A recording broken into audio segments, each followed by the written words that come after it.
Hi வணக்கம் viewers. இன்றைக்கி நம்ம சேனலில் சுச்சு லம்மா மணி செய்ய போகிறோங்க. ரொம்பவும் ஈஸியாக ருசியாக எப்படி செய்கிறதுன்னு பார்க்கலாம் வாங்க. தேவையான பொருட்கள்: கோதுமாவு 3 கப்ஸ், சிறிதளவு உப்பு, 2 டேபிள் ஸ்பூன் சீனி. உங்களுக்கு சீனி குறைவா வேணும்னா நீங்கள் குறைச்சிக்கலாம். நல்ல சூடான தண்ணி ஊற்றி நம்ம கலந்து எடுத்துக்க போகிறோம்.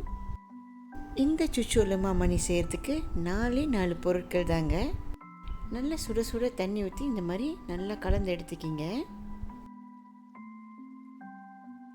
பாருங்கள் வியூவர்ஸ், நம்ம இன்க்ரீடியன்ட்ஸ்லாம் நல்லா கலந்து வருது. ஈஸியான இந்த ரெசிபி 15 நிமிஷத்துலேயே நம்ம செஞ்சிடலாங்க. Only 4 ingredients. நம்ம மாவு ரெடி ஆயிடுச்சு. இப்போ அழகாக இந்த மாதிரி க்யூட்டாக உருட்டி எடுத்துக்கிங்க. இந்த குவையை எல்லோரும் விரும்பி சாப்பிடுவாங்க. எஸ்பெஷலி கிட்ஸ் இருந்தாங்கன்னா அவங்களுக்கு ரொம்ப பிடிக்கும்.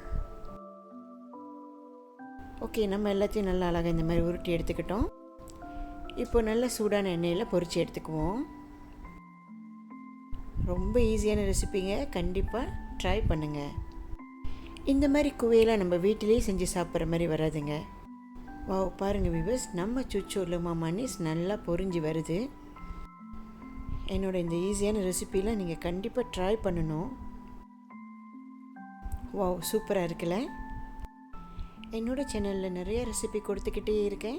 கண்டிப்பாக ட்ரை பண்ணுங்கள், ஃபாலோ பண்ணுங்கள், லைக் பண்ணுங்கள். நல்லா சூடாக ஒரு டீ கலக்கி எடுத்துக்குவோம். நம்ம ஈஸியான சுச்சு லம்மா மணி ரெடி ஆயிடுச்சு.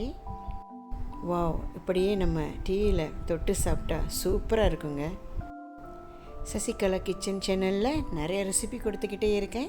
கண்டிப்பாக சப்போர்ட் பண்ணுங்கள், ஃபாலோ பண்ணுங்கள். பாய்.